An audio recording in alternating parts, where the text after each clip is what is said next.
Reit, gan nhw yw Nightingale, dwi'n gweithio yn grŵp Llanrilla Menai ac dwi'n gweithio fel cydlynydd hyrwyddo ar gyfer busnes arts.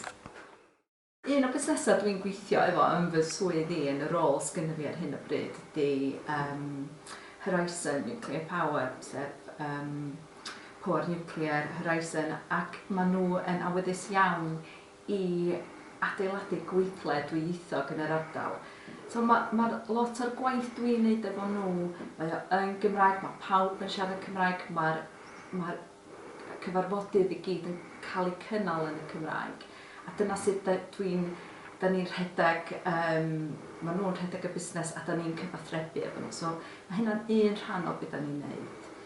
Un o'r rhannau eraill ydy cyhoeddusrwydd ar gyfer prosiectau Coleg, enghraifft, Academi Busnes Gogledd Cymru. Mae'r polisi iaith yr grŵp yn dweud mae rhaid i bob darn o cyhoeddusrwydd da ni'n wneud gael ei wneud yn dwy iaith, yn y Gymraeg a'r Saesneg. Felly mae'r trydaru da ni'n wneud, mae hynna i gyd yn dwyieithog. Dwi yn cyfieithu tweets byr ar gyfer y prosiectau, ambell i prosiect neu ar gyfer y grŵp ei hun. So dwi'n gweithio, mae'r gwaith dwi'n wneud rhan fwy o'r amser yn fy mywyd proffesiynol. Dwi yn cyfathrebu yn Cymraeg efo cydweithwyr, mae'r cyfarfodydd i gyd yn Gymraeg.